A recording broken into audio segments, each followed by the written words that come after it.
I wanna be a billionaire. I ain't getting no sleep till I see $1 million every week. I wanna be a billionaire. I ain't getting no sleep till I see $1 billion every week. I wanna be a billionaire. Billionaire, I wanna be a billionaire.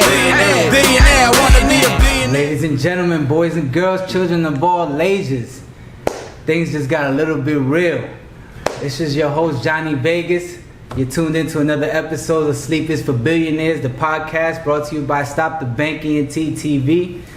Now, my next guest is a very special guest. I know you've seen him on Great Debaters, acting alongside Denzel Washington and Forrest Whitaker. You've seen him in Black Panther, you know what I'm saying? My man, Denzel Whitaker. How you doing, my brother? What's going on, man? Oh, life is good, can't complain. Even better Absolutely. that you graced me with your presence today, man. Stop it. Life is beautiful. That's what I love to hear, man. Yeah, all the time, man. Yeah. God is good. God is good. God is great. Yep. Yeah, man. So do you have to audition for like the role of a Black Panther, or was it just like offered to you? No, not at all. Black Panther definitely was an offer, man. I went out for that, I want to say maybe like October of 2016.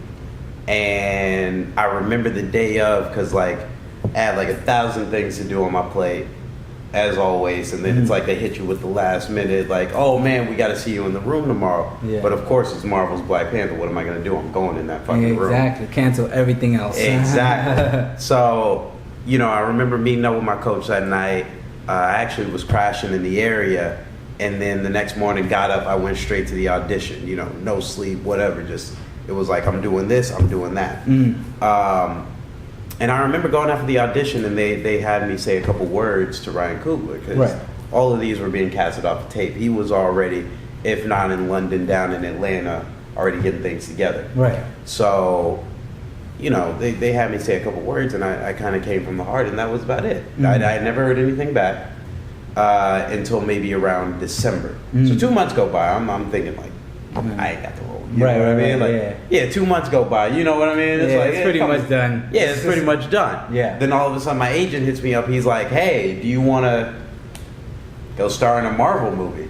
I was like, "Hell yeah!" Is the sky blue? Yeah, exactly. Right? He's like, "Do you want to go star in a Marvel movie, Black Panther, with Ryan Coogler, Chadwick Boseman?" He started listening up. I'm like, "Yes." It's like I didn't want to tell you, because you might get excited and then something might fall through. So definitely was an audition process, and it ended up working out for the best. Yeah, you did a great job, bro. I remember seeing you. I was like, wow, yo, this dude is still doing it, man. Because I remember watching Great Debate. You was young, you was chubbier and stuff, and I was like, man, just to see you come, even on All That. Yeah. I remember. Oh, I was chunky on All That. Yeah, I remember.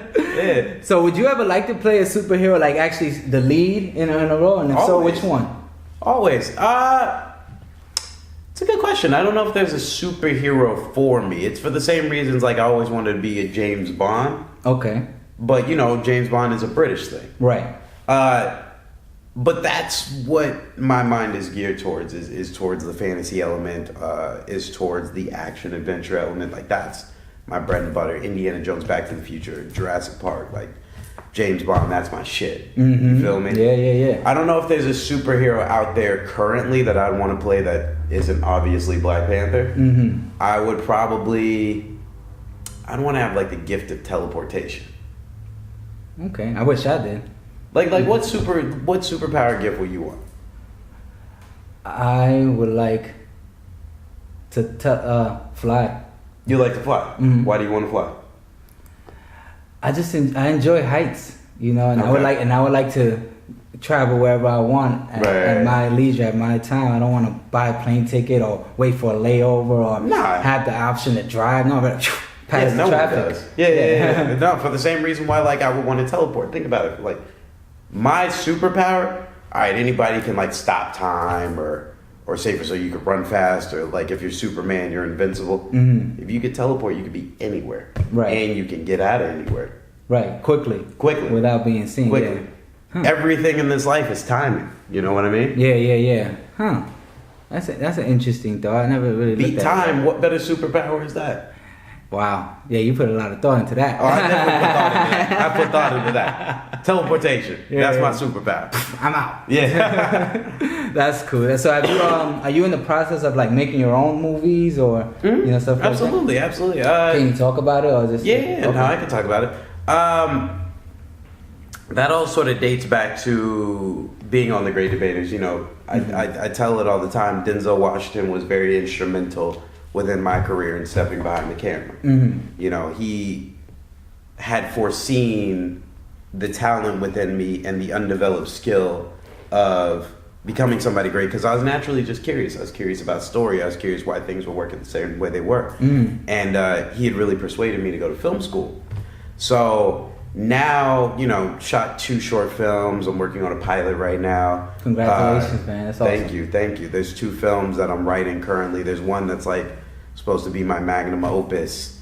So these are things that are sort of in development, and in between that, I'm just experimenting with different looks, like music videos, for instance. I mean, that's, you know, how we met, like music video world.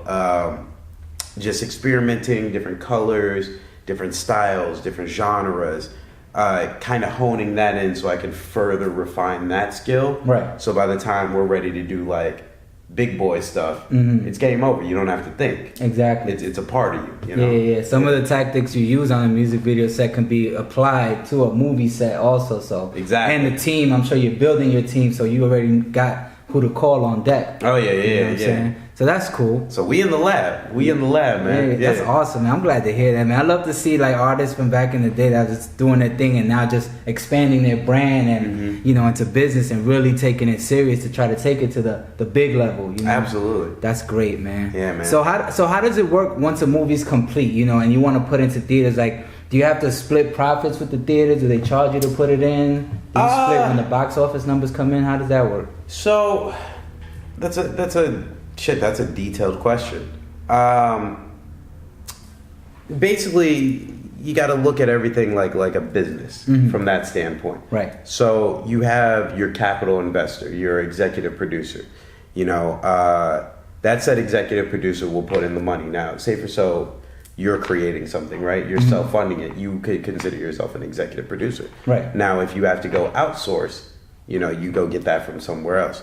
So that initial proportion of the money is what's going to help you go into production, what's going to help finance your film, what's going to help get it made and get it out there. Now, past that on the back end, then you have to start thinking about marketing and distribution. Now, getting it into theaters is the act of distribution. You could either self-distribute, which there's mediums now like online platforms, you know, you pay a company and they'll distribute it for you, or your traditional route of distribution where it's like Universal, Sony, you know, all these big companies that we come to know of. Right. You know, and they have their own distribution platform as well. So everybody's kind of taking a piece of a pie. An investor, they're going to get their 100% back, and then they're going to get whatever percentage on top of that back. Then you're going to have a certain amount of allotted points and a certain amount of allotted, you know, percentages that you're going to give out on the back end. Like, say for so your director takes a cut up front, so maybe they could see some more money on the back end. Say for so your actor takes like an initial fee, but they're like, I know my value and my worth, I'm going to take another percentage. And then you're going to have your distribution. So you start with this whole pie and you just keep cutting the pie, because everybody has to get a piece of that money. Right. Everybody wants to see what that product is going to grow to. Right. So they don't want to be left out. Hell no. Right. So your distribution ultimately is going to probably take a third of that. You know, you're going to pay them up front for their services. They're going to upfront all the money, you know, but they're obviously going to want to see a percentage of that back. And then everybody, like, you know, I collect residual checks as an actor. Yeah. But I'm only collecting a percentage of that entire pie. You see what I mean? So that's how money is made back. Okay. Yeah, money is made back. The initial investment goes in. That investment has to be repaid tenfold, but that investment also has to be split amongst other people. Yeah. You see what I mean? So they can get their profit after the Absolutely. That's why you want to double, triple, do more than what is intended. Because if you're just breaking even, well, shit, everybody out the pot. Yeah. Yeah. Well, that's good that there's like a nice little structure to it, so everybody benefits from it. Absolutely. I mean, that's the crazy thing about being in the business, from the age that I was in the business to understanding it now and taking it serious, is because my trajectory could have just have been an actor. and I would have been fine with just being an actor, but to understand the dynamics of the business is twofold, because then you start to build your empire and legacy. You see what I mean? Like, say for so you wanted to be a carpenter. Well, do you want to be work for hire, or do you want to own your own construction company? Right. It's the same sort of shit, you know what I mean? Like, you kind of got to learn the ins and outs of how money is being transacted, because that just only makes you smarter. And if you already got the creative, well, shit, you ready to go. You know what I mean? Yeah, be dynamic. Exactly. Yeah. Damn, that's great, man. I'm like a fly on the wall. Even when I see you working, I'm just there like absorbing, watching you and watching how you controlling everything and just absorbing it, so I could do those same things. But I'm glad you got it under control. Like, you got it all mapped out. So, getting there, man. It's a day by day thing, bro. I can't say I know all the answers, you know. I'm just learning. But I like the fact that you saw the vision early, and you know every little step is getting you to that one goal. You know what I'm saying? That's what it's all about. Absolutely, you know man. what I'm saying? So how can an aspiring actor or screenwriter, for example, like submit their script to you for you to potentially direct it or shoot it? Or are you even accepting scripts? No. I'm accepting scripts. Through my company Blackmouth. Okay. You know, Blackmouth started in 2013. Blackmouth Entertainment, Blackmouth.com. People reach out to me, you know what I mean? Like, people are always reaching out to me all the time. It has to speak to me, you know what I mean? As cliche as that may sound, like, why would you care? Yeah, why? And that's not even like from an asshole perspective. That's genuinely like, what makes me care about this? What is the human emotion that connects me to this? You know what I mean? Does it touch my personal story? Does it touch your personal story? Like, who does this touch? Let's start there. And then also, I mean, just keeping it real on business. Like, does this make sense as a business move? Yeah. You know what I mean? Like, are you about to go step outside of your house and go make like some quick change, when you know over here, if you just put a little bit of time in, you can make some real change? Right. You know, not at all. I'll stick to what's going to make some real change in the long run. Yeah. Exactly. Yeah. Okay. But people can definitely get at me. Blackmouth.com. You know, we have a Connect form. You can fill out the Connect forms, submit everything. We don't solicit anything until contracts are signed, so we keep it real official around there. That's awesome, man. And tell me more Blackmouth. Like, what are the goals for that company? And what projects you got going on now with it? Absolutely. So, Blackmouth, always say if word of mouth is the most common form of storytelling, then Blackmouth is everything of me. Okay. You see what I mean? Like, Blackmouth, this logo right here. Get your pens. I'm getting mine soon. Thank you. Get your pens out there. Get your pens, get your hats. We got more merch coming. Blackmouth sort of started when I was in 6th grade. Okay. It was a drawing. I used to doodle all the time. I remember just drawing this shape, drawing this design in science class. And then Blackmouth itself, I named after the Ludacris Word of Mouth CD, because I needed like an email, I needed a gamer tag, all that shit. And then it just sort of kept growing. By the time 2013 came around, I was doing my first major short, and we needed to brand myself. And I was like, well, what do people know me as? Right. And it was like, oh man, well, I've been using this for years. I've been tagging this on everything. Like, people already call me Blackmouth. People who've never met me call me Blackmouth. It's like, yo, that is what I'm calling my company.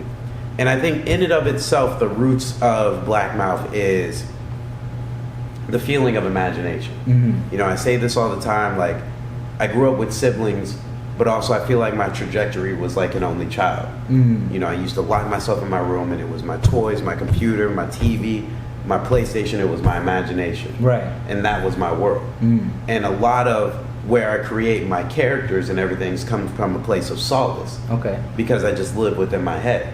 I overthink shit. I'm a Gemini. Yeah, you know what I mean? I'm the same way, and I'm a Leo.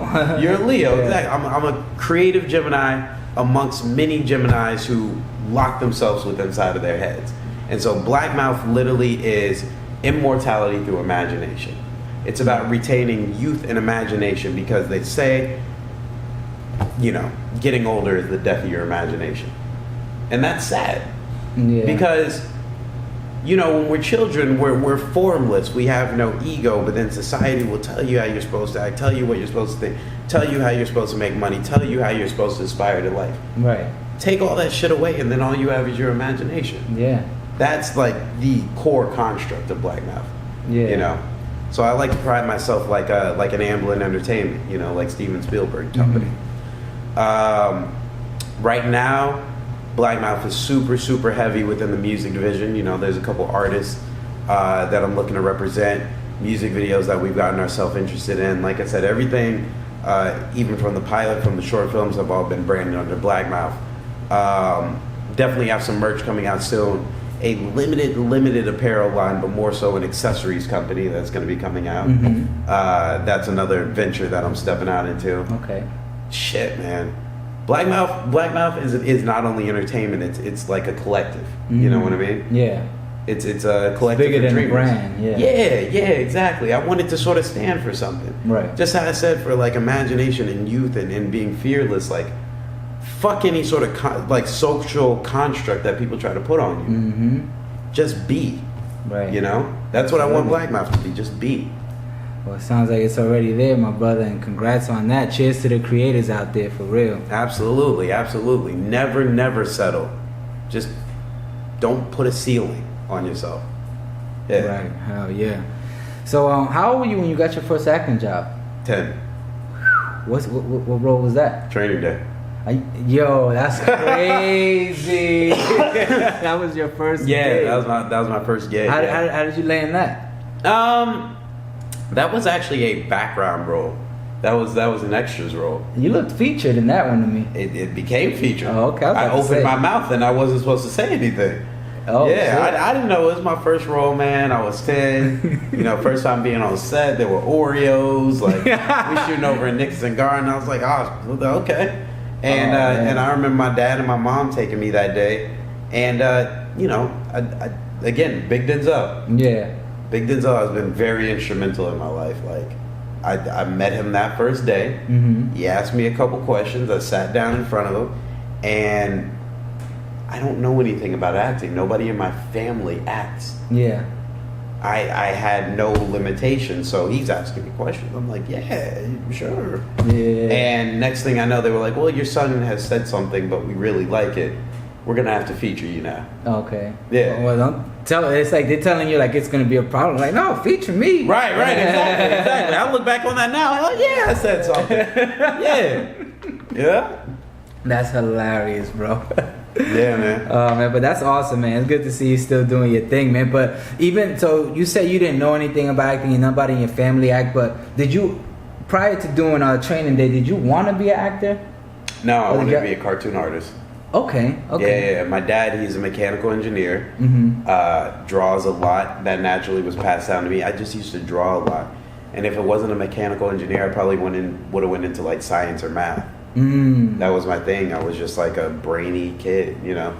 Hated sports, couldn't stand sports. Wow. Yeah, wasn't my thing. I was just interested in like science and how things work and how things broke down and like solving the puzzle, you know. So I don't know, but I feel like now looking back on it, it was destined to be. But who would have known? Who, you know? Yeah. Yeah. That's crazy because I used to, I guess we're both kind of similar in the artistic minds we had at a young age, because I used to draw also. That's how I started like with being an artist, you know. I would like look at pictures like Donald Duck and, you know, the whole Space Jam cast, and I'll just look at it and draw it and be real precise with the lines till it was perfect. Get the color, you know, the color pencils and draw it in between and put the shadows in there just till it was perfect. And then that birthed my being of being an artist, and then it gradually built on into music and film and stuff like that. Right. But that's dope, man. That's cool as hell, man. Did you graduate from college? No. Okay. So what year did you stop going? Or when did you stop going to school? Man, woo! I don't recommend this to everybody. I really don't. In fact, if you're going to be a doctor or a lawyer, if you're going to be anything that takes precision, please stay in school. Yeah, definitely do that.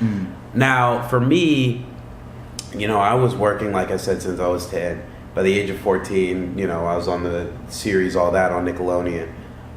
So even during high school, like out of the 4 years, I maybe only had an attendance record of maybe a year. You know, my truancies were ridiculous. Right. To the point where it was becoming problematic, but I always kept good grades. You know, my GPA was like a 3.6, 3.8 my entire life. Wow.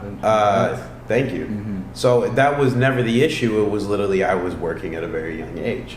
So by the time I got to college and Denzel, yes, persuaded me to go to school, I was still working a lot. Yeah.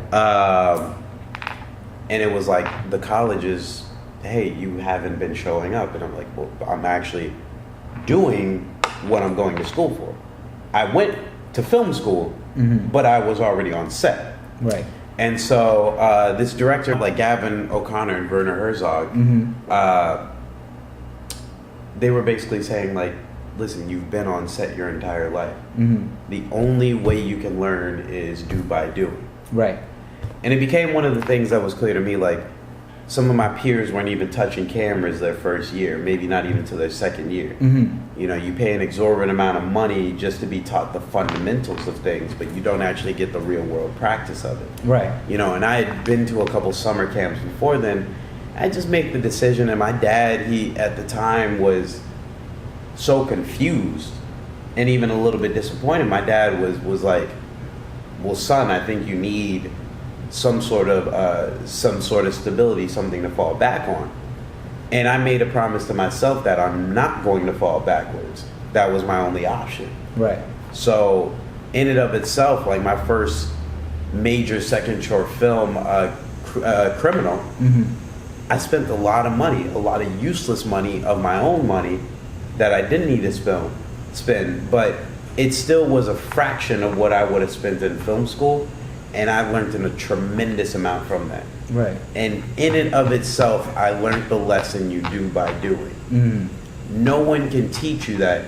And look, man, I don't say this to everyone, nor am I saying this out of a cocky perspective, but I'm an intelligent person who was able to figure it out on my own. And I forced myself to read about it and to understand and to always just learn, watch. And it was that self-dedication and that diligence to where there are enough resources out there right now where you can truly do it on your own. Right. From a film aspect. You can't do medicine or you know, be a lawyer on your own. You maybe can. But still in and of itself, that's something that's going to test your intelligence. To be a mathematician, it's still going to test your intelligence. But to be an artist, you have to be fearless and just create. Right. You know, and the technicality of it will come. Right, absolutely. As you grow your content. No, I totally agree, man. I actually went to, I attended the Art Institute of Tampa for video production, and you know what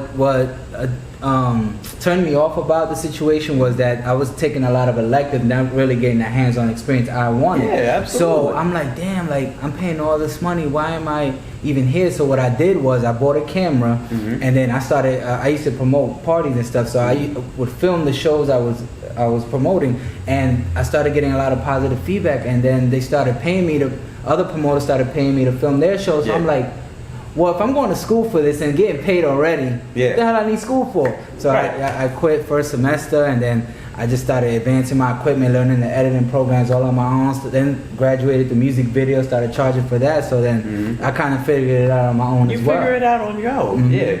You say fuck failure, because even if you fall, you better have learned something. Right. Yeah.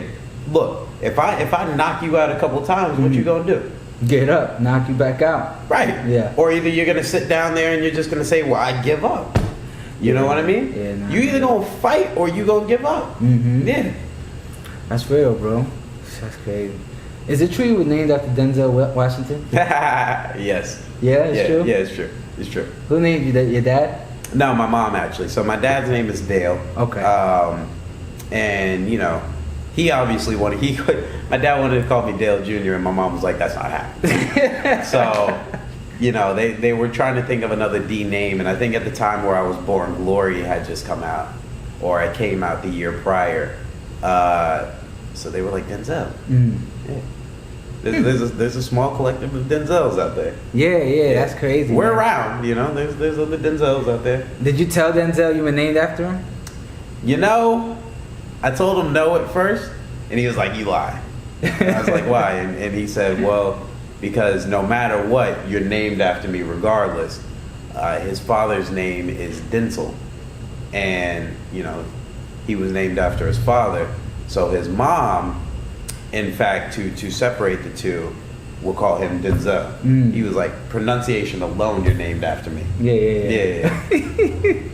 Seems like he's a great guy to work with, man. He is a great guy. He's a really great guy, man. I can't thank him enough. I can't thank God enough for introducing us, you know? Right. What was it like working with Forrest Whitaker again? Man. And what's crazy, we didn't actually work together on Black Panther. Oh, okay. Yeah. So you guys were on set different days? Different days, different working schedules. Okay. I ran into him at the Black Panther premiere, and it was like, you know, hugging like a warm, long lost friend. Like Forrest's spirit, he's such like a calm. He's such like a great guy. You know what I mean? Like, yeah. It's interesting. He's such a gentle giant, but he has this presence when he comes on screen. Right. It's like, where does that come from? I watch him on Empire. He's like real. Just his scenes alone is like, whoa, he's owning the scene. Yeah, but when you meet him in person, totally different. Like very humble, respectful, you know, God-fearing person. Like, it's always a great time seeing Forrest. That's cool, man. Yeah, man. I like to hear that, man. I always thought like you guys, when I did more research and I see you guys had the same last name, I thought you guys were related. Everybody does. Everybody does. Yeah. I don't know if we are. Candidly speaking, I mean, Whitaker is it's not necessarily a black name, so you know. Huh. Yeah. Well, Ancestry.com. Go Google. Do your Googles. And Ancestry.com. There's a couple Whitakers out there, so maybe there's some sort of relation somewhere, but none that we know of. Yeah, you had a lot of lines in that great debate, of like just doing those speeches and stuff. Like, what's your process with memorizing lines? Process with memorizing lines is I try to lock it in the night before. You know, Great Debaters was a special case because a lot of my more, what I guess you would say, meatier scenes, those were my same audition scenes. Right. So I kind of known them in advance. But even if I do get an audition, it's generally like memorize it the night before, lock it in, and then wake up the next day, instantly jump in the shower, see how much I memorized in the shower. If I can recite the entire thing without looking at it, then I got it. Right. Yeah. Yo, I did the same exact thing, but what I would do is like I would get a tape recorder and like play my lines. I mean, record my lines and listen to it over and over. While you're asleep? Or just listen to it? No, while I'm up. Okay, gotcha. No, because as a musician, when I write my rhymes, it's like I write it and recite it, and then when I record it, I listen to it over and over. So when I perform, I got it down pat. Right, you have the cadence of it. Exactly. Like, have you ever done like ADR voiceover work? No, but I've been I'm working on the reel right now to submit for that for those opportunities. This lady told me while doing ADR that she says most musicians are great at doing it. And she even asked me, did I play music? And I was like, no, I just have an ear for it.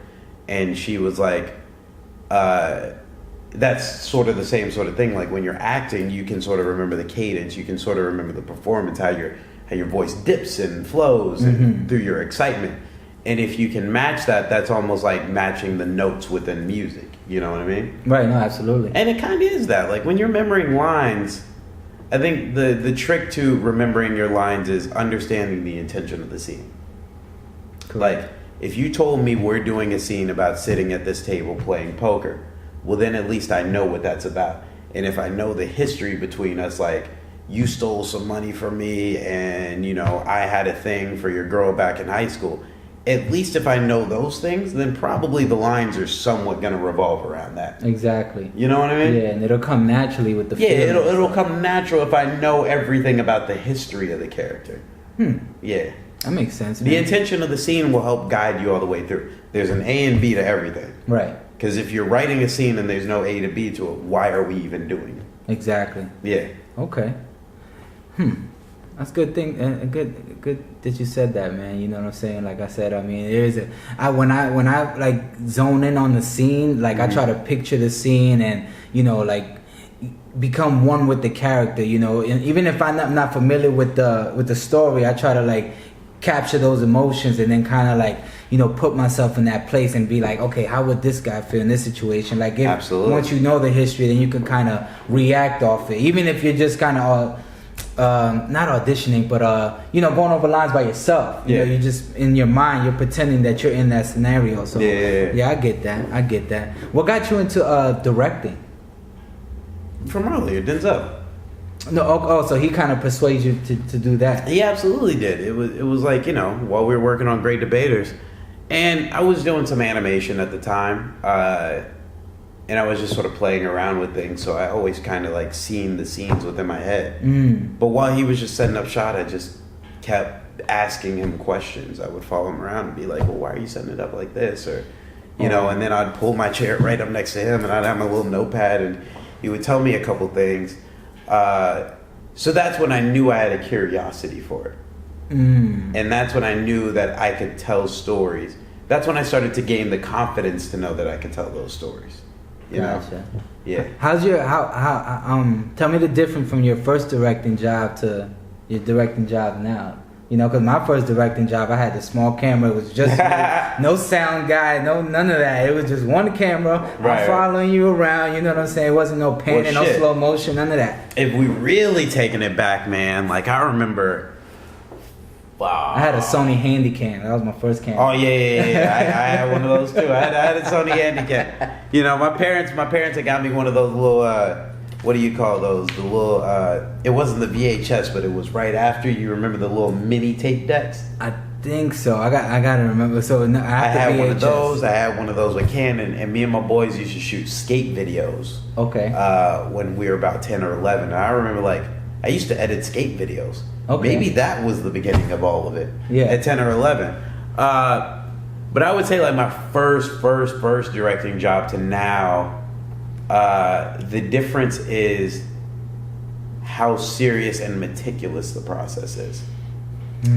Meaning my first job, I showed up and you're kind of wrangling the ins and outs and it gets really stressful. And I remember being stressed out on a lot of my first few jobs. I remember I had gotten into an accident that morning when we were going to pick up the artist, and I ran into another car. And it was that's a little bit more dramatic. I only bent the bumper. Yeah. But okay, I'm picturing the. No. That's a little bit more dramatic. Bent the bumper, but I remember freaking out and I was misplacing stress with what I was having while doing production. But ultimately, what you learn is how to be diplomacy through people around you. Because while you're directing, I think that's the most important thing, is understanding you trust the people who you hire to do their job. You crowd control the extras and you crowd control your actors to get the best emotion out of them. But at the end of the day, you have to be decisive and make quick decisions. You have to say, this is what I want, but also be open to saying, I don't know everything, and the people that I trust around me might have better ideas than me. Let me ask them. But at the end of the day, if all these heads start talking, then who is really in control? You have to be able to cut them off and say hey, this is the shot we're setting up for. These are the next 3 shots we're setting up for. This is the look and feel that I envisioned in my head. You see what I mean? Yeah. And it's really that decisive, clear action. It's really having that in your mind. Truth be told, I'm a leader. You know what I mean? Right. You have to be a leader to be a director. That's real. You have to command your ship. And command your ship with kindness. Right. It's not about being forceful either. Not a dictator, a diplomat. Right. A diplomat. Right. You know what I mean? Anybody can be a dictator. And anybody can be shy about it too. Yeah, but some people don't respond well to dictatorship, especially when they come across, negative or trying to be bossy. No, you're asking people for their art. You're asking people for their time. You're asking to collaborate. Film is a collaborative effort. Right. If we're making music is one of those things where it takes 1-2 people. Dance is one of those things you can do it by yourself, or you can do it with a group. I don't care what you say. You can do film on your own, but there's only so much you can do until you want to play at a different level. Right. And then you have to trust people to get it done, because otherwise, good, fast, or cheap.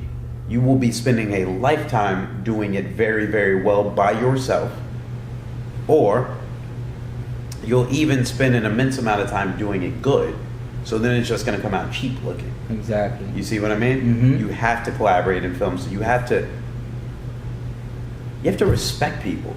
Right. Yeah. No, I totally agree, man. You know what I'm saying? Like, I'm all about respect. I want to be respected. I treat people with respect, and it's like nobody wants to be bossed around. You know? Not at all. Nah, I get that. Yeah, because I'm on set sometimes. You know, when I do the acting thing, I do a background role or whatever. You see how some directors, like, they're real like mean and nasty to the background. Mm-hmm. You know, and I'm like, yo, we're bringing your scene to life. Like, if anything, you need us more than the leads. You know, Absolutely. so treat us with respect. You know what I'm saying? Or we're just gonna bounce.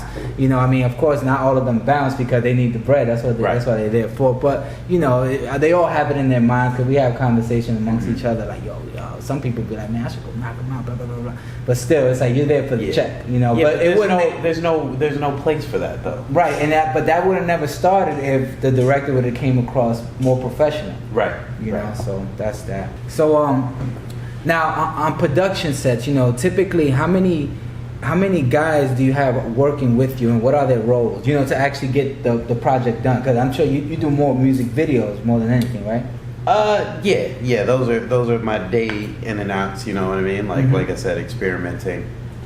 Music videos, commercials are just fun to experiment with.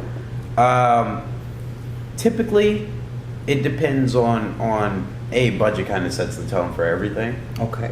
You know, and by what means can we get the vision done with how many resources we have? Mm-hmm. You know, and then from there, typically I'll have a producer.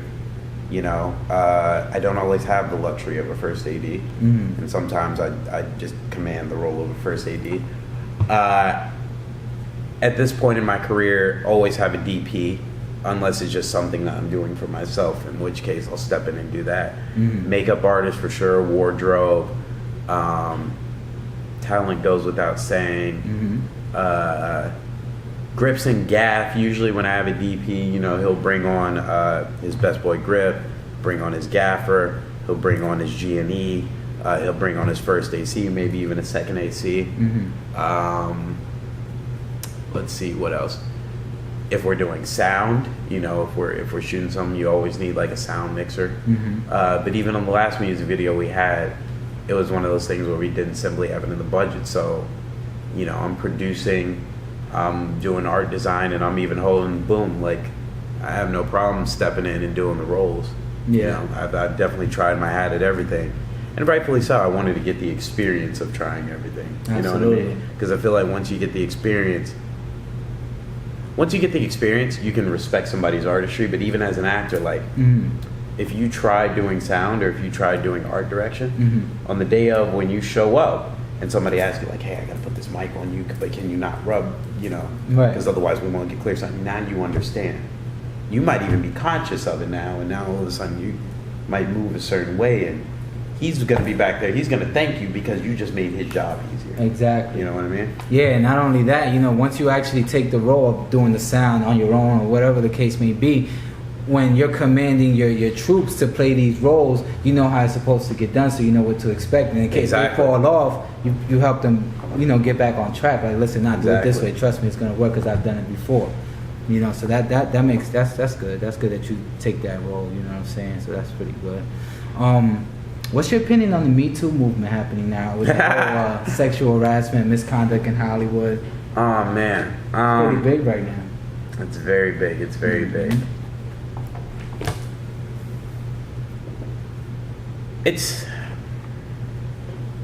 I think the problem is bigger than the Me Too thing.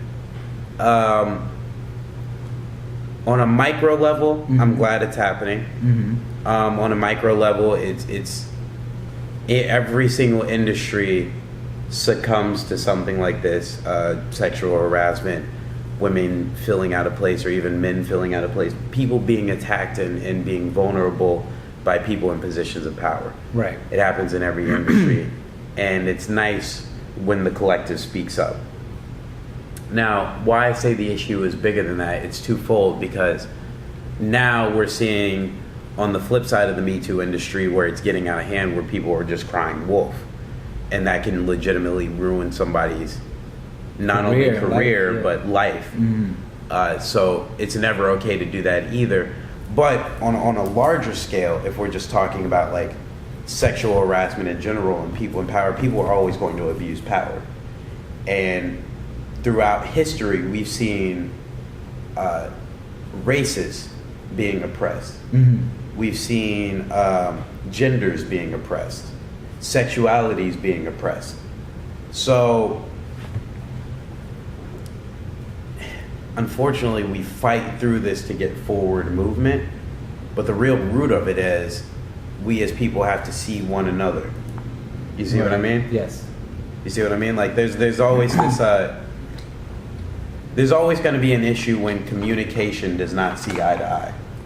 So with the Me Too movement, like it's funny about the movement, and I don't mean this to be taken out of context, like when women say our time is now, it has always been time for women. Right. But why did it take so long for women to get the vote? Like black males got to vote before women got a chance to vote. And once women got a chance to vote, it was white women before even black women or any sort of women. You feel what I mean? Right. So like the same sort of thing, like when women say it's time now and we need like what is it, like an inclusive writer that Frances McDermott had said with her speech. Yes, your time is now. Your time has always been now. Right. And that's how fucked the whole situation is. So when you ask me about the Me Too movement, I'm thankful and happy that it's happening, but it's also sad to realize that it's happening this far later down the road. Yeah, time was definitely overdue. Yeah, like why did it take this long for the first woman to get nominated as a cinematographer through the Oscars category? Yeah. You know, why are we just now seeing people of color do substantial things in 2018? And yet it's not only just America, it's just life in general. You know what I mean? Yeah. I don't know. I'm thankful for the timing of it, because time is gonna happen on its own. So the Me Too movement, like, yeah, let's keep bringing things to the surface and let truth arise and let light sort of take over. But also, let's not be neglectful with that either. Let's not wrongfully accuse people.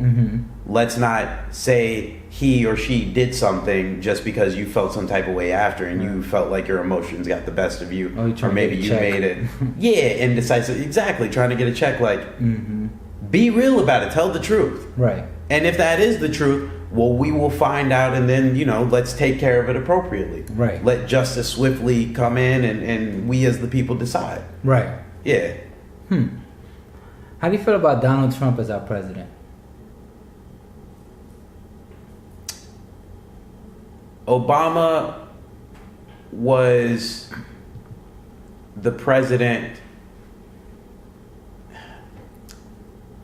Obama was the president we needed but didn't deserve.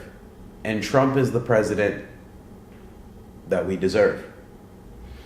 Can you elaborate on that a little bit? Sure. I mean, there's a balance to life. And you have too much of light, you're going to get some dark. You have too much of dark, you're going to get some light. So we've seen the succession of really great presidents who have done things in our economy, and we've also shamed those same people for not doing enough. Right. And now we look back on the situation and it's like, oh man, we miss him. We want Obama back. And this isn't even about Obama. Like, we had Kennedy. You know, we've had great presidents in prior succession, even Clinton. You know what I mean? Like, that's the first one stuck in my mind. Clinton. Right. Yeah. We had great presidents who we admired, who had done genuine things, but then we shamed them and said they didn't do enough. You know what I mean? And then now all of a sudden we have this president, this tyrant, who I don't know how everybody's on the fence about, but one thing we can clearly say is we put him in there. Yeah. And I'm not saying me put him in there. I'm not saying you, the collective we, put him in there. Right. That means the collective we wants him. Yeah. You see what I mean? So when I say Obama was the president we needed but didn't deserve, is because at the time where we had him, we neglected having him. And Trump is the president we deserve because we said, damn it, he didn't do enough, but Trump's going to come in and do it. And I'm not saying we, I'm saying the collective we. Right. So we deserve exactly what we're getting. Now, regardless if I feel a certain way about Trump, if I actually like his politics, if I think he's a good person, if I think he's even fit to have that role of power, it's out of my individual control. The collective we has to rise up and control. You're absolutely right, man. I feel like a lot of people that complain about the situation didn't vote. You know, I talk to a lot of people that say, yeah, Trump this, Trump that. I'm like, well, did you vote? Did you get out there and do what you had to do? He's like, nah. So I'm like, how can you complain? Like, you basically gave him more of a chance to win by not voting. So we deserve it. If you didn't act upon the actions that you're now complaining about, you deserve it. Absolutely. If I told you, if you said you were hungry, right, but you didn't go get some food, well, then you deserve to be hungry. Closed mouths don't get fed. Exactly. You know? That's crazy, man. Well, on a brighter note, what do you do to avoid distractions and stay focused in the same? You know, because there's a lot of distractions, you know, nightlife, women, you know, alcoholism, drugs, stuff like that. You know, I mean, I've seen a lot of people that fell victim to that and that have been in the game for such a long time, but still now trying to make a comeback. But in between that time, they fell victim to the distractions. I fall into my own set of distractions. You know what I mean? I've definitely done it before, and you know, everything is relative. Okay. You know what I mean? Like, and my distractions weren't really distractions. Most people would call them just vacation. Right. You know what I mean? So, but how do I stay focused? I think it's the realization of keeping your eye on the sunset. You know what I mean? Right. Everybody's going to drive down the road and you're going to see a lot of stop signs and you're going to see some pit stops and like great places to shop, but you got to look at the sunset of the destination. Okay. Keep looking at the sunset because that's where you want to go. Absolutely. You know? Sooner than later. Exactly. Like, in order to be great, you kind of have to be boring. You know what I mean? Like, people ask me all the time, what do I do for fun? Well, my artistry is my fun. You know, I get so much joy from like accomplishing something. You know what I mean? Yeah, same here, man. I get so much joy from that. But oftentimes we forget about that because we want quick fun. We want quick things to satisfy us. Right. And that's what a distraction is. A distraction is quick fun instead of just keep driving and then being like, oh man, I made it. Because all that shit is going to come anyway. Exactly. It's always going to be there. Right. So when people ask me, what do I do on Fridays and Saturdays? Like, I don't enjoy going out. I don't enjoy going out. I've pretty much stopped drinking. I'll maybe have a shot here or there, but I've always been a lightweight. You know? That's good, man. Past that, like, girls come and go, but girls are one of those weird things where, like, yes, they're a distraction to me. But I also, they bring so much to my artistry to where it's like, okay, I can let that distraction slide. But even then, like, I'm not about to, what? Are you kidding me? Do you understand what I'm trying to build and the dumbass shit that you want to talk about right now? I'm not about to deal with that. Yeah, exactly. So you kind of got to be a little bit boring, and then people look at you and like, well, we never see you or you never come out. But then they see my work and they're like, oh man, how do you get this done? Because I'm boring. Yeah, exactly. You kind of got to be boring. You got to be diligent. You know what I mean? Like, I have a to-do list on my phone every single day. And when I wake up, it's, what do I need to do today? And I don't sit down or settle until I get that done. And most of the days, I just don't settle at all. Right. And it stresses me out a lot. And some days, I think, like, am I doing the right thing? And it's like, man, I just wish I could sit around and talk. Or even when my friends are hanging out in the living room and I'm back in the studio and I'm by myself, like, some days I just wish I'd just go take 10 minutes and go sit. And sometimes I do take 2 minutes and go sit, but keep your eye on the sunset. Don't sit too long. Right. What do you really want to achieve? And if you say all this shit that you want to achieve, but then don't do it, well, then don't complain when it doesn't happen because you deserve it. Yeah, you did it to yourself. Exactly. So what do you do to unwind and get away from all that? I understand that your creativity brings you a lot of joy, but just to get away from that and relax, like, what do you do at those times? Man, I go on walks. I take pictures. Okay. Put my headphones in. I go and take pictures. My core group of friends, I consider my family because they are my family, and you know, they'll sometimes like force me to go out and, you know, maybe we'll go hang out and go bowling, or, you know, I'll love to go see a movie or something like that. Like that's my decompression. I'll play video games. I got like a basketball hoop at the house. Like I'll go play basketball. That was your house they shot the video at? Well, the house I went to? Off the record, yes. Oh, sorry. Well, nobody knows what video. Yeah, exactly. But yeah, that's my house. So yeah, I'll just kind of decompress in that way. It's a tough question now because I find myself just decompressing when I have the time to just chill. I love car videos. I'm big into racing. You know, my grandfather was a mechanic. My dad literally grew up under the hood of a car by the age of 7. Nice. So that's me and my dad. That's how we bond. So like, you know, I took him racing for Father's Day. I just watch car videos. They get me excited in a way where that's my joy. Have you been to like Indy 500 or NASCAR races and stuff? I've never been to NASCAR. No, I've been to the track. You know what I mean? I've raced my car on the track. Yeah. Driven a slew of exotics, things of that nature. Like, and I genuinely love cars, not from a flashy perspective. Like, I love how they work, how they're made. Right. You know what I mean? So, again, I'm boring. That's my excitement. No, that's actually great. I mean, it's just so fascinating how that machine is like man-made. That came from someone's mind.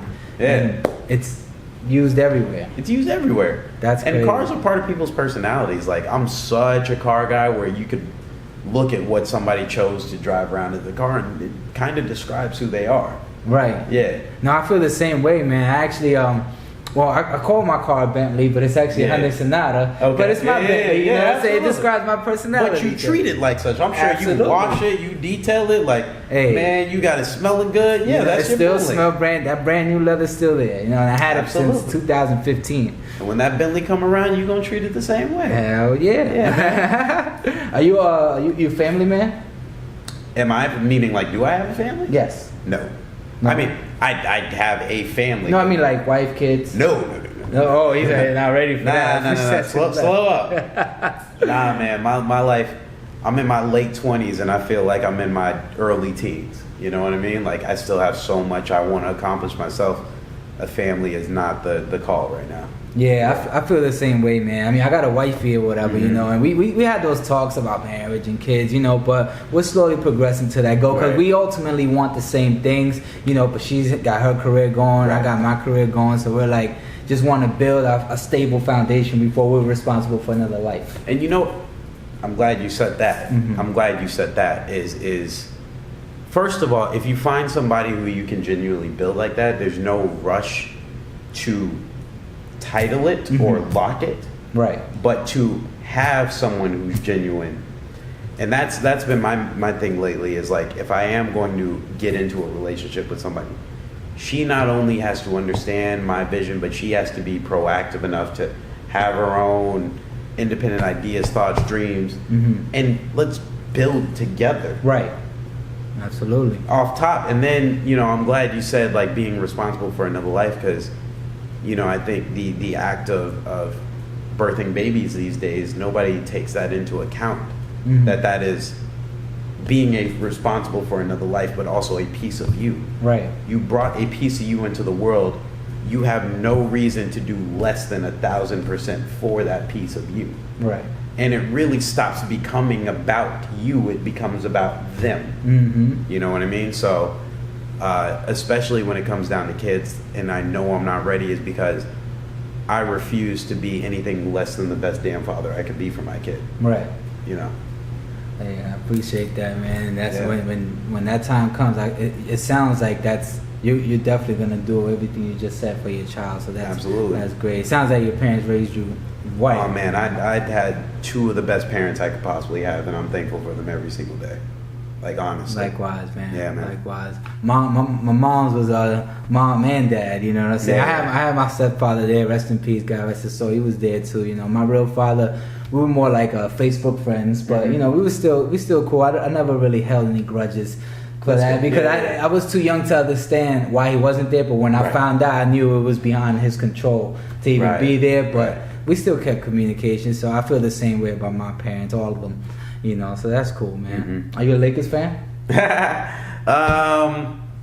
Old school Lakers fan. I grew up watching the Bulls, so I'm more of like a Bulls fan. Unfortunately, though, the Bulls are not doing very well right now, nor are the Lakers doing well right now. Yeah. What do you think about Andre Ingram making his debut at 32? Didn't hear about it. I told you. Yeah, man. I think it was like 2 weeks ago. He actually he made his debut, 32 years old. Oh, wow. Killed it in the game. I think he scored like 40 points by himself in his debut. And, you know, some people make their debut like 18, 19. Right. It's like at 32. That's just motivating by itself. Salute. You know what I'm saying? Because that's unheard of. You know what I'm saying? It just... Never too old to do anything. Right. Don't put no age limit, man. I think society puts an age limit, like you said earlier, that in your mind of what you're supposed to do or how you're supposed to do it by a certain age. And it's like, that'll kill someone's creativity. You know, it definitely discouraged me at one point in my life. But then I was like, you know what? Forget that, because this is in my heart. I can't think about nothing else. I'm just going to go where what I want to do is a reality and can become a career. And that's what brought me here. Absolutely. You know, trying to get away from that negative energy. You know what I'm saying? So that's crazy. But yeah, definitely check out Andre Ingram, man. He's doing his thing. Check him out. I'm check him out. So how was Coachella? I see you guys. Tell me more about that. Coachella was cool. Coachella this year was unlike any other year. You know, I was out with the TDE camp. Shout out to Absol. He brought me out with my bro. You know, they grew up together. Your brother, the rapper, right? Your brother, the artist. Yeah. You know my brother when? Yeah, I met him at the shoot, but I think he told me he was an artist. Yeah. Okay. What they call him? K-Wit. Well, he goes by DeVell Hatchet. Okay. So my bro, you know, brings me out. We go to Coachella. We having a cool time. You know, we walking around. Biggest surprise: Busta Rhymes is a fan of mine. Yeah, Busta Rhymes is a fan of mine. We ran into him and he gave me that hug and he's like, "Yo, fam, man, you know I love what you did. That's Busta. You know, Black Panther, your part was instrumental, you know." And it was wild because at the time I'm sitting there thinking like, "Yo, do you know how many times I've referenced your music videos or like loved your music?" And that's the crazy thing about it to me is sometimes I personally forget my own celebrity because I run into these people that I admire their artistry, and you know, I guess. Maybe it's the humility within me, but I walk up to these people like, do they know me? Does anyone know me? You know what I mean? Yeah. And then when I meet them, it's like, oh man, this is cool. Yeah. You know, this is an experience that I get to cherish and take with me. Right.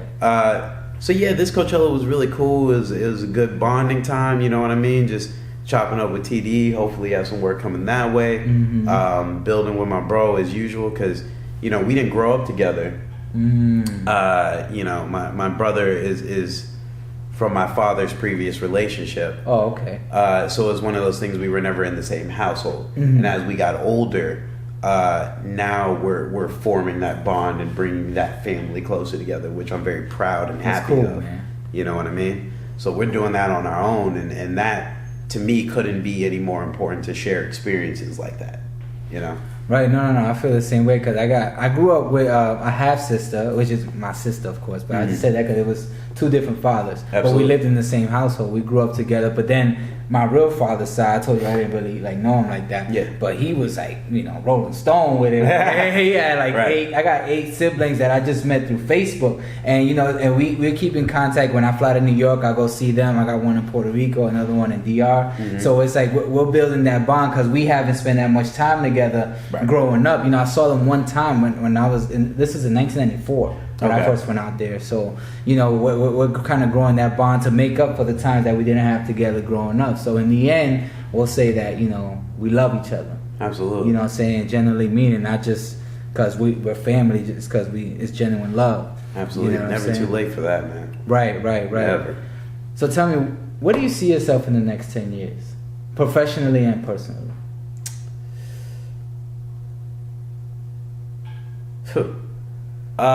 Professionally, in the next 10 years, you know, I really want to see Black Mouth become what I wholeheartedly encompass it. Like, I want that brand within good company of different brands that I admire. Bad Robot, Amblin, big companies that inspire me, you know. Professionally, I also see myself doing more dynamic work because, just truthfully speaking, like I have a very young look. Late 20s going into my 30s, and I still look like I'm in my late teens. Right. You know what I mean? So thank God for that. yeah, absolutely. Thank God for that. I'm not rushing the process, but I do know there's certain roles that I just can't play currently that I would love to play. You know what I mean? Like leading man, roles that really can define my body of work. Right. So I'm looking forward to that. I'm just looking forward to ultimately seeing my vision as a director being carried out and people like appreciating and cherishing my work, because I do feel like I have something unique under it all. And sometimes I beat myself up so many days, but also have to realize that the skill that I've been honing in and perfecting, my artistry that I've been perfecting, not everybody can do it. Right. And it's crazy because in the world of today with Instagram and social media, like I'm connected to so many talented human beings where I look at their work and I'm like, I fucks with you, I fucks with you, I fucks with you. Man, can I do that?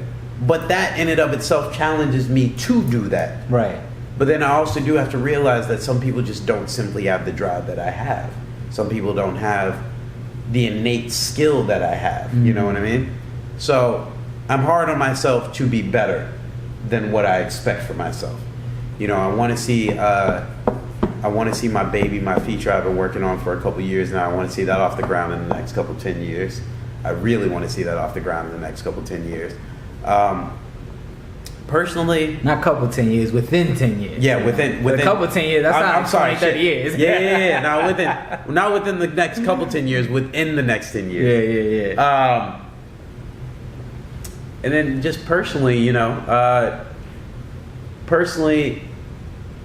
you don't want to rush love, but I do also feel like to find a companion who understands, who cares, but who is also on the same path I'm on, and to grow and to build like that is monumental. Right. You know what I mean? I've had the honor and the pleasure and the joy of falling in love with incredible human beings at the time, but I still don't know if that's it, nor do I want to put a cap on that either. So when that time comes to find that within the next 10 years, if that happens, just within my own life, just continue to be happy and continue upward succession. You know, it's interesting to define success. You could define success monetarily, or you could define success right here within your heart. And that's why I say continuous upward succession, is because, yes, the monetary success I want. There's no deviation from that. I do want that. But I don't want the monetary success to ever replace this success as well. I want to feel this success and know that I am happy and content. At the end of the day, I've done all I can do. I love myself. I love the people around me. I love people I interact with. Right. And I want that for myself within my life as well. Sounds like you're heading in that direction, dog. And like I said, I'm happy for you, man. I feel the same way. You know, I definitely feel like success is bigger than materialistic things and what we see in the music videos. Although we want to acquire those things, you know, ultimately it won't really fulfill us inside, you know. And they say the best things in life are free, you know, like love and being alive, you know, stuff like that, your knowledge, you know. So I totally agree with you on that. I'm gonna tell you a quick story that I'd heard from this cat named Eckhart Tolle. You know, it's within his book A New Earth, and he's talking about this woman who was in the hospital, and you know, she had her wedding ring from her husband who had passed on, and she herself was in the hospital, and so she wakes up one morning and that wedding ring isn't there. She's freaking out and she's blaming everybody around her, and she's like, "Oh, the caretaker, she must have stolen. You know, the nurse, she must have stolen my ring. That heathen must have," you know what I mean? So she carried this. Well, I just lost that ring. I lost everything it meant to me. And so Eckhart Tolle, who's an incredible enlightened individual, you know, started asking her a couple questions like, well, what did that ring mean to you? Why did that mean so much? What value did you place on the ring? It wasn't even the value of the ring itself, whether it was expensive or not. It was the value she internally placed on the ring. Right. Until she started to realize the value that she placed on the ring she already had in here. Exactly. It was only a symbol of that value.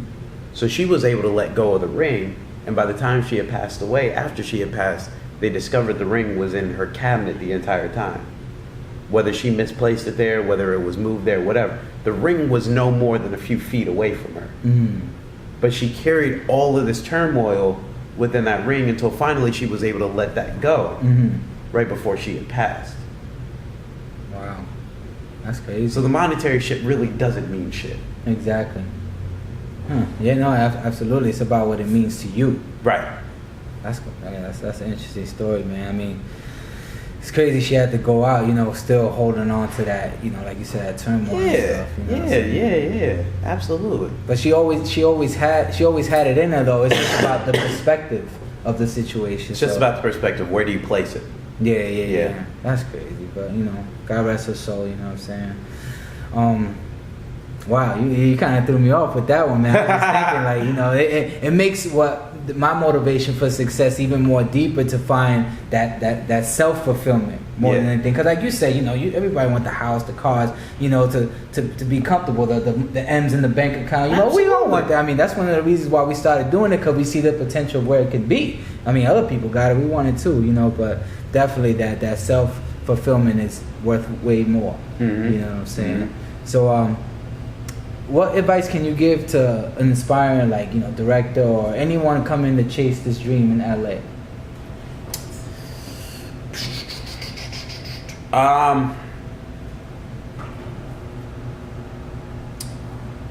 Be fluid. Be fluid in your choices. Be fluid into what life has to offer you, because you don't know your trajectory better than God knows your trajectory. Keep your eye on the sunset. Distractions come and go. Keep your eye on the sunset. Do you want it? Figure out a way to get there. Figure out a way to drive to the sunset. If your car breaks down, how do you fix your fucking car? If your car is not adequate enough, how do you get a better car? If you stopped momentarily to get something, make sure you get back on the road. And these are all metaphors that hopefully you find within your life. Like, you know, if something ain't working out, change it. Right. You have the power to change every single thing within your life. Your word is powerful. Meaning, like, be careful with your tongue, because the things you say, good or bad, stick. So speak positive, you know, be humble. Recognize you can't do it all on your own, but also recognize the power within yourself that you can do anything. You know, and that's just about chasing the dream, and like, just be smart about it.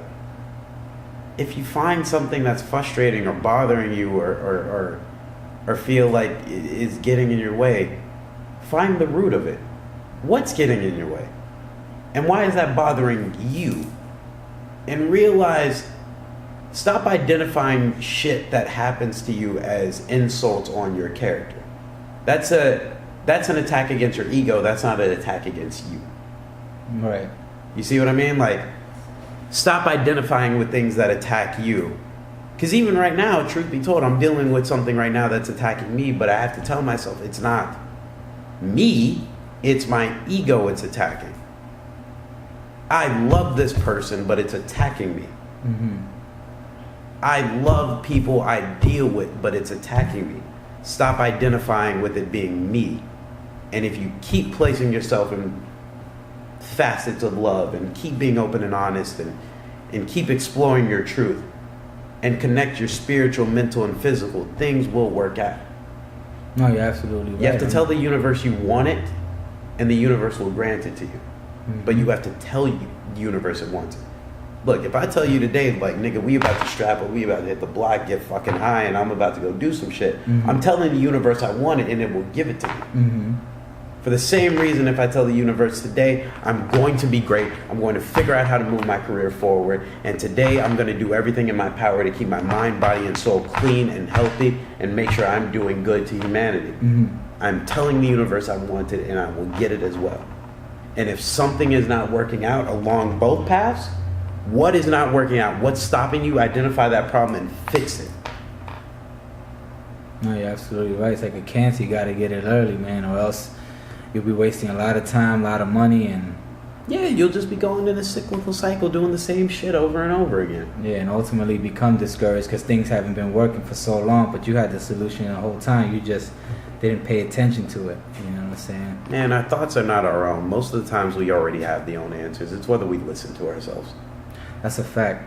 That's a super fact right there. You know, sometimes I have problems with that, not listening to myself, even though I know there's a problem there, but it's like I'm just trying to push it, like, you know, but there's some changes. Like, even as a musician, you know, there's some music you put out and, you know, like, even let's say, for example, get like 2 likes or something like that, but you put your heart into it, you know it's good, so you keep sharing it, but you're not listening to the problem, which is the audience is talking to you. That's why I only got to, like, you know, change something in your music, get it well produced, write different, you know, don't curse, you know, stuff like that. So you can implement that thought process into your everyday life, you know, that could contribute to you having a better results. Absolutely, you know, absolutely. So I totally agree with that. You gotta be fluid, man. So now you know you seen me and the things I do, and you know, briefly kind of see some of my videos and video work, and you know what I'm trying to do here in LA. So do you have any advice for me? Any advice for you? Ah, man, it's a good question. Yeah, because I really want this, bro. Like I said, I've been chasing it for such a long time, and I got distracted, and I kind of just, you know, just force myself to not get distracted by putting myself in a situation that forced me to do what it is I want to do, whether it's acting, music, film, screenwriting, you know, moving to LA to chase this dream, just so I won't fail myself. Here's my question: what are you doing different? I'm doing what I want to do full time. You know, I came to a place where my dreams bless you. Where my dreams can become a career, you know, and definitely I'm putting different hats on. Like, you know, this podcast, you know, I started to do this because I wanted to do some hostings, but I couldn't get the opportunity, so I created my own platform to do it. Right. You know, shooting music videos, you know, I've been doing that, filming, you know, writing music, doing it in English and Spanish now, which I wasn't doing before, just to expand my audience. So I'm definitely thinking more outside the box to get to the same goal. Okay, so, and of course acting, you know, I've been doing that. Absolutely. So it's not a question of talent then. It's a question of honing skill. Meaning like